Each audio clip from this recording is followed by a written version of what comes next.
नमस्कार जोहार, मैं राजू और आप देख रहे हैं 24 झारखंड न्यूज। चलिए जानते हैं झारखंड की सुबह से लेकर शाम तक की तमाम बड़ी खबरों को। झारखंड के कोडरमा में गोलगप्पे खाने से 40 लोग गंभीर बीमार, अस्पताल में भर्ती।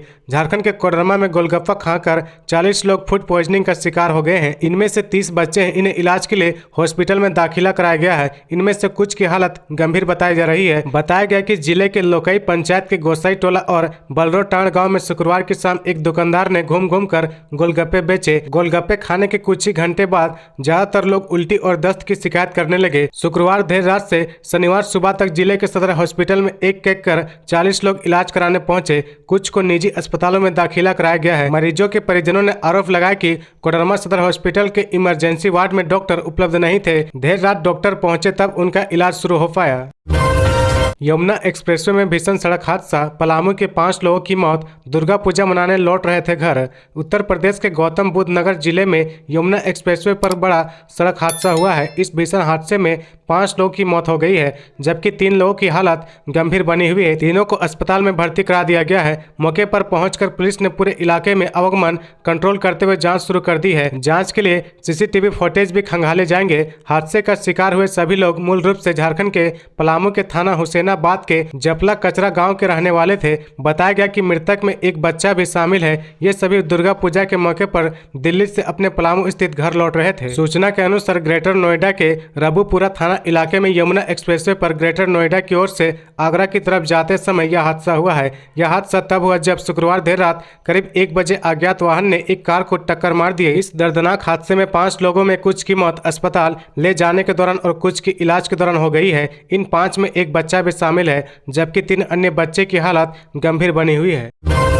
झारखंड में रघुवर दास के जाते ही बिगड़े नेताओं की होगी घर वापसी, बीजेपी बना रही प्लान। पूर्व मुख्यमंत्री रघुवर दास को उड़ीसा का राज्यपाल बनाए जाने के बाद भाजपा की अंदरूनी राजनीति में बड़े बदलाव की संभावना है। भाजपा में बड़े नेताओं के बीच बटी झारखंड की पूरी भाजपा को एक सूत्र से बांधने की कोशिश होगी। दूसरी ओर पार्टी छोड़ चुके वैसे नेता जो भाजपा की विचारधारा से बंधे हैं, उनकी घर वापसी होगी। जिन बड़े नेताओं की घर वापसी का प्लॉट तैयार किया जा रहा है, उसमें सबसे पहला और बड़ा नाम सरयू रॉय का है। सरयू ने 2019 में जमशेदपुर पश्चिमी से टिकट कटने के बाद बगावत कर रघुवर दास के खिलाफ पूर्वी जमशेदपुर से निर्दलीय चुनाव लड़ उन्हें शिकस्त दी थी। रघुवर दास के खिलाफ लगातार बयानबाजी करने के बावजूद पार्टी में बुलाने पर फिर से जुड़ने की बात सरयू रॉय कहते रहे हैं। राज्य के प्रभारी लक्ष्मीकांत, भाजपा प्रदेश अध्यक्ष बाबूलाल मरांडी, पूर्व प्रदेश अध्यक्ष दीपक प्रकाश तक पूर्व में सरयू रॉय की पार्टी में वापसी की कोशिश कर चुके हैं, लेकिन रघुवर दास के खिलाफ लगातार आक्रामक रहने के कारण उनकी वापसी कठिन लग रही थी।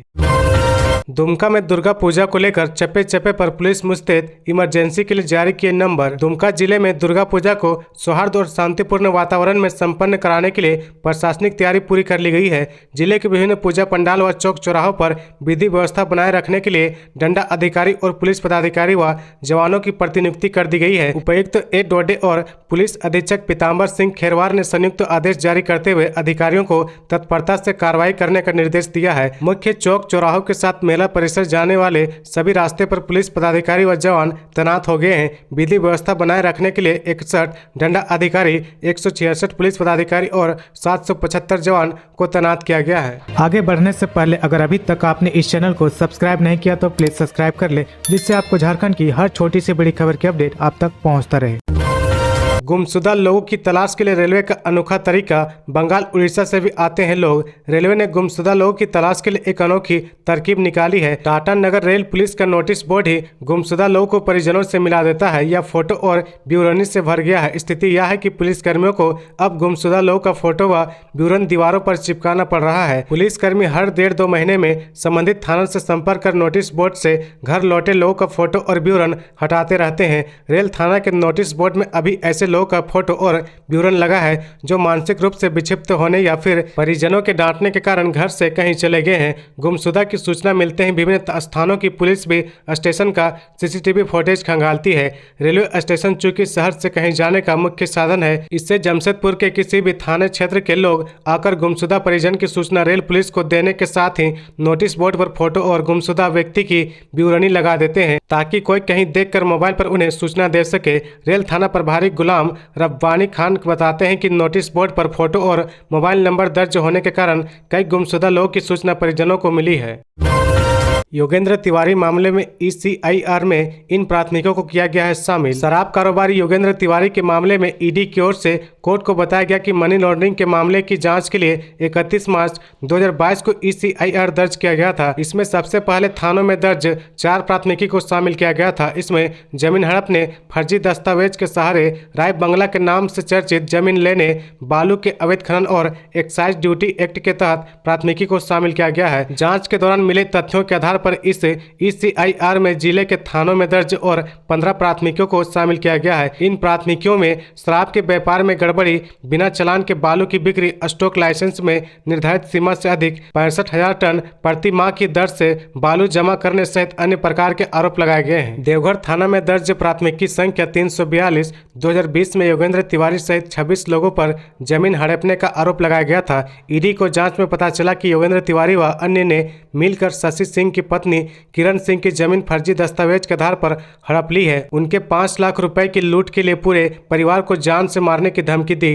किरण सिंह ने यह जमीन 1998 में खरीदी थी। साथ ही सरकार के द्वारा निर्धारित सभी प्रकार का टैक्स भी दे रही थी।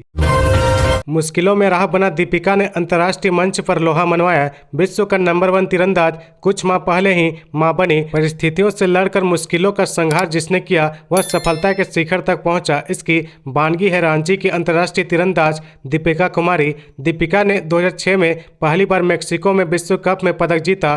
तब उनकी उम्र महज 12 साल की थी। इसके बाद 2009 में उन्होंने अमेरिका में हुए कैडेट वर्ल्ड चैंपियनशिप में स्वर्णिम सफलता प्राप्त की। उन्होंने कम उम्र में दिखा दिया कि हुनर विपरीत परिस्थितियों के कारण रुक तो सकता है लेकिन छिप नहीं सकता। इसके बाद एशियन चैंपियनशिप, एशियाई खेल, world championship, world cup, Commonwealth games और ओलंपिक तक दीपिका की धमक रही। एक छोटे से गांव से निकलकर 3 बार ओलंपिक तक खेल चुकी है, लेकिन रातू चट्टी गांव निवासी शिवचरण प्रजापति और गीता देवी की बड़ी बेटी दीपिका के लिए यह रास्ता आसान नहीं था। कहती है कि हर समय परिस्थितियों से जूझना पड़ा। कहती है कि जब तीरंदाजी शुरू की तो परिवार की हालत ऐसा नहीं था कि उपकरण खरीद सकूं। आगे बढ़ी तो फिर हर प्रतियोगिता के लिए अलग चुनौती रही।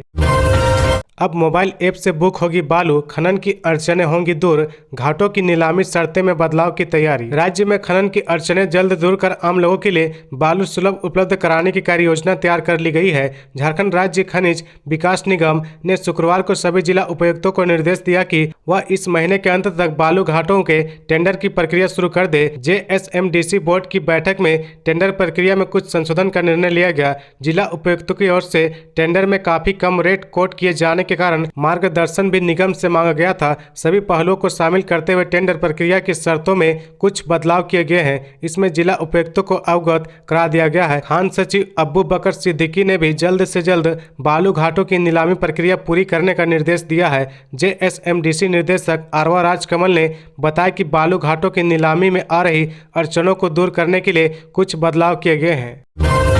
पुलिस संस्मरण दिवस पर शहीदों को दी गई श्रद्धांजलि, गिरिडीह SP ने परिजनों को किया सम्मानित। पुलिस संस्मरण दिवस के मौके पर गिरिडीह के पपरवा टांड स्थित नई पुलिस लाइन में कार्यक्रम का आयोजन किया गया। इस दौरान गिरिडीह SP दीपक कुमार शर्मा व अन्य पुलिस पदाधिकारी ने शहीद स्मारक पर माल्यार्पण व पुष्प चढ़ाकर वीर शहीदों को श्रद्धांजलि दी। साथ ही 2 शहीद के परिजनों को सम्मानित किया गया। SP ने कहा, गिरिडीह जिले के कर्तव्य के दौरान शहीद हुए तमाम जाबाज पुलिस कर्मियों के प्रति संवेदना प्रकट करता हूँ। पुलिस संस्मरण दिवस के अवसर पर इस जिले से शहीद साथियों के परिजन आज हम लोगों के बीच उपस्थित हैं। मैं आप सबों का अभिवादन करता हूं। गिरिडीह पुलिस परिवार आपके साथ हर दुख सुख में हमेशा खड़ा है। दिवंगत शहीद जवानों के आत्म शांति के लिए हम सभी प्रार्थना करते हैं। तो ये थी आज की झारखंड की टॉप बड़ी खबरें। इसी तरह झारखंड की हर छोटी सी बड़ी खबर देखने के लिए आप हमारे चैनल 24 झारखंड न्यूज को सब्सक्राइब करके बेल आइकन प्रेस कर ले, जिससे आपको झारखंड की हर छोटी सी बड़ी खबर की अपडेट आप तक पहुंचता रहे। तो आज के लिए बस इतना ही। हमें दीजिए इजाजत,